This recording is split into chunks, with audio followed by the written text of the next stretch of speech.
Cubes करा. ठीक आहे त्याला कट करा घरी जाऊन. ओके.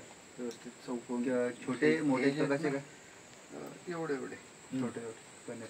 हां पनीरच्या पीस सारखे. हे जे वरचे आहेत ना त्याचे असे हे पडतील गोल गोल बाहेर, ते पण तसेच घ्यायचे. बरं. खालच्या पाठचे चौकोनी चौकोनी निघतील, वरती असे गोल गोल गोल गोल निघतील.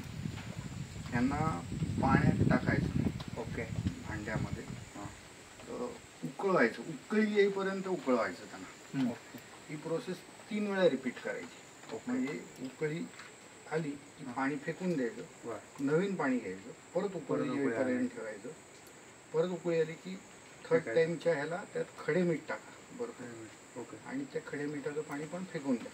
ओके. आता तुमचे जे क्यूब्स आहेत केलेले उकळून ते रेडी आले, ते तुम्ही फ्रीजमध्ये पण स्टोअर करू शकता. ओके. आणि भाजीला पण देऊ शकता. हे करायचं काय, कारण ह्याच्यामध्ये सायनाइड फॉर्मेशन व्हायचे चान्सेस असतात. तर आपण उकळून ते एन्झाईम्स कमी करू शकतो. सायनाइड फॉर्मेशन होत नाही त्याच्यामध्ये. बरोबर. तर ते डेंजरस असतं. लोकांनी अशी सुद्धा खायची सवय आहे लोकांना. ओके. काही न करता किंवा फर्मेंट केलेले पण फ्रूट्स खातात. पण ही सेफेस्ट प्रोसिजर आहे, काही त्रास होत नाही. बरोबर. हे पण खायचं आहे. नाही हे बरं आहे ना, पण उकळून घेतलं बेस्ट. 3 वेळा. तिसऱ्या वेळेस मीठ आणि तिसऱ्या वेळी खडे मीठ. ते मोठे असते ते खडे दगडासारखे. ते पण उकळे होईपर्यंत उकळी आली की काढून टाकून द्यायचं पाणी आणि फ्रीजला स्टोअर करून ठेवा. आणि हे तुम्ही मग तसंच भाजी म्हणून घेऊ शकता. कुठलं पण भाजी. ते बांबू शूटला आहे ना कुठलं तरी बेस लागतं. ओके. बेस भाजीला त्याच्यामध्ये तुम्ही ते फिलर म्हणून आहे.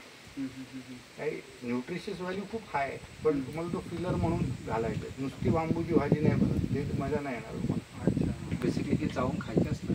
हां खातं. बेनिफिट वाचा खूप आहे. Nutritious value too high. This is future food. Okay. म्हणजे मी पर्टिक्युलर जी जात करतो ना ती फ्युचर फूड म्हणूनच एक्सेप्शन करणार. आणि तुम्ही आता काही घेता त्याला न्यूट्रिशियस व्हॅल्यू काही नाही, काहीच नाही. बरोबर.